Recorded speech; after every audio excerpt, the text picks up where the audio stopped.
Hey guys, what's up? It's Jesse here from Pickle Madness again. Today I have the newest paddle from 6 Zero, the Quartz.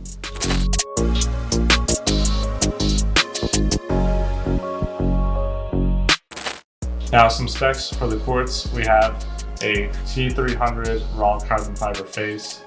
More of a standard shaped paddle. You can see it's more square, it's a bit more squat. There's not quite a regular standard shape. The edges are a bit more round, as you can see here. But again, it's also not quite the shape of the double black diamond. So it's kind of in between the hybrid double black diamond shape and a more of a standard paddle shape. We've got a bit shorter handle here at 5 inches, which is not short, though compared to a lot of the paddles, a lot of the popular paddles nowadays, they keep getting longer, more extended. 5 is starting to feel a little short, at least to me. We've got an average weight of 7.9 ounces, just about 8 ounces there. Swing weight of 108, so it has a pretty low swing weight and you can really feel it, especially at the net. A twist weight of 6.4, and this can generate spin of up to 1950 RPMs, just under that 2000 mark. Some of the key features of this paddle, we have an all-court design.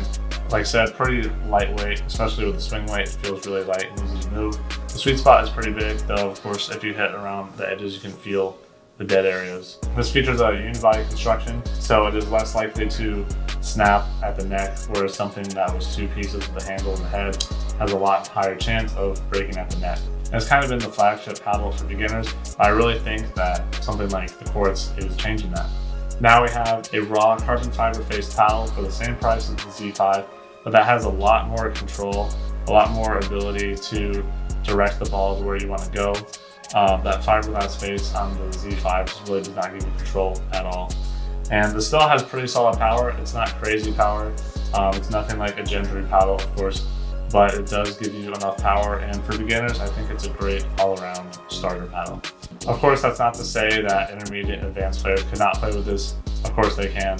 It doesn't have all the fancy features that the top-of-the-line paddles that are out today currently have. When I was playing with this paddle, I definitely had to think about, especially for drops and dings, really lifting more and using more of my own energy to lift the ball, rather than relying on the paddle itself to add a little bit of power and launch the ball off.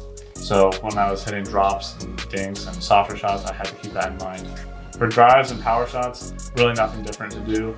Like I said, it has solid power. You can definitely put away plenty of shots. Just the only thing is for drives, if you really like to whip your paddle to get maximum topspin, keep in mind that this has a little bit of a shorter handle at 5 inches and you can't get quite as much whip with your wrist. Now, if you are pretty familiar with the paddle market and especially 6 Zero paddles, you might be wondering why is this paddle in particular less expensive than 6 Zero's other paddles, such as the double black diamond, which comes in at the retail price of $180, and the ruby, which is $200. The main reasons for a less expensive price point are, number one, the carbon fiber. So as I said earlier, the Quartz features a T300 carbon fiber face, whereas the double black diamond that I have here has a T700 Toray carbon fiber face. Now, T700 carbon fiber on its own is more expensive because it's more durable, it's a bit stiffer, and it's just overall considered a higher performance grade of carbon fiber. And again, not only is this T700 carbon fiber, but it is Toray T700 carbon fiber, meaning Toray, the Japanese company that produces it, charges a premium on their carbon fiber. This is considered to be the best of the best for T700 carbon fiber and paddles, so it commands a bit higher of a price point. Same goes for the ruby, which has a Kevlar face rather than a carbon fiber face. And Kevlar is more expensive, certainly a lot more expensive than T300 carbon fiber. I don't know for sure, so I can't confirm this, but I'm just taking a guess that this T300 carbon fiber on the Quartz is Chinese made, which again is going to decrease the cost, whereas something that is Japanese carbon fiber is not only charging a premium price, but has to be imported into China for production. Another cost-reducing point of the Quartz is that it does not come with a paddle cover. Again, if you're familiar with other 6 Zero paddles, and if you've ever purchased one in the past, you will know that they come with complimentary paddle covers. So right there, just not having the paddle cover is reducing the price of the Quartz a little bit. Another big factor is that this paddle does not appear to be thermoformed. I believe that this is a cold pressed Gen 1 paddle, which is a lot cheaper to produce than thermoform paddles.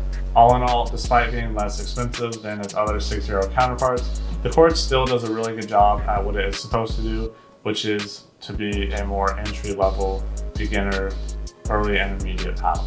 Of course, if you're going to compare this against the Gen 3 paddles, obviously Gen 3 paddles are going to come out on top, but when you compare this against something like the Onyx Z5 or even like the Selkirk beginner paddles, this is a much better, higher quality, much more controllable paddle for beginners. And when I say controllable, I don't mean that those other paddles have a lot of power. They just don't have much potential for directing the ball to where you want it to go. They have lower dwell times, and a lot of times the fiberglass face, which is a lot stiffer than carbon fiber, just makes it a lot less forgiving and really just comes with a lot of disadvantages when compared with a carbon fiber paddle. The Quartz comes in 6 different colors. It comes in yellow, white, teal, purple, rose or pink, which is this, and black.